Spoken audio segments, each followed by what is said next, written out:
اگر آپ کے گھر میں سے کسی کو بھی نظر لگ جائے تو میں آپ کو بتلاتا ہوں 2 طریقہ کا وظیفہ کریں، انشاءاللہ آپ کے گھر میں سے کسی کو بھی نظر نہیں لگے گی، چاہے وہ بچہ ہو یا بچی ہو، بڑا ہو چاہے چھوٹا ہو، مرد ہو عورت ہو۔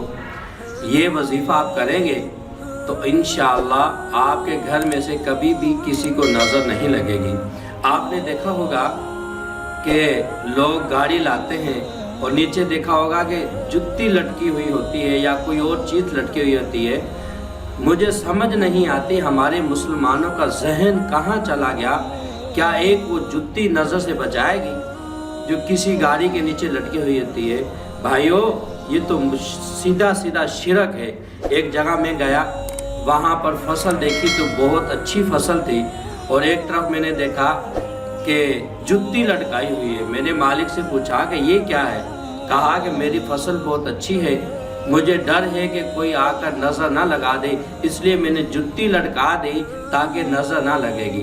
مسلمانوں، ہمارا یہ کام نہیں، ہمارا جو کام ہے میں آپ کو بتلاتا ہوں۔ اگر آپ کو نظر بد سے بچنا ہو اور آپ کو اندیشہ ہو کہ نظر بد نہ لگ جائے تو پھر 2 طریقے کا کام کریں، انشاءاللہ آپ کو نظر بد نہیں لگے گی۔ پہلا تو یہ ہے، آپ وضو کریں اور 2 رکعت نماز نفل ادا کریں۔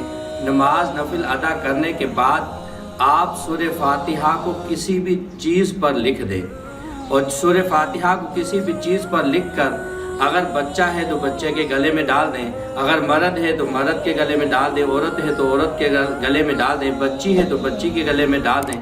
لیکن یاد رکھیں کہ یہ تعویذ ناپاک جگہ پر نہ جائے، ٹھیک ہے؟ لیکن اگر آپ نے گاڑی لی ہے، آپ کو ڈر ہے کہ ہماری گاڑی کو نظر نہ لگ جائے، تو یہی سورہ فاتحہ لکھ کر گاڑی کے اندر لٹکا دیں۔ امید ہے کہ آپ کو نظر بد کبھی بھی نہیں لگے گی۔ لیکن اس کا دوسرا طریقہ یہ ہے، آپ کے گھر میں سے کسی کو نظر بد لگ جاتی ہے تو آپ کریں کہ سورہ درود پاک پڑھیں۔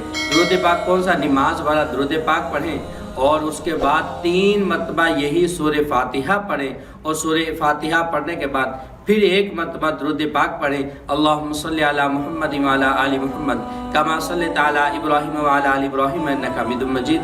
اللہم بارک علی محمد وعلی آل محمد کما بارکت علی ابراہیم وعلی آل ابراہیم انک حمید مجید پڑھ کر پانی پر پھونک مار کر اسی بچے کو بھی پلا دے، اور اس بچہ ہوا پانی اس کے چہرے پر، اس کے سینے پر، اس کے ہاتھ پر لگا دے۔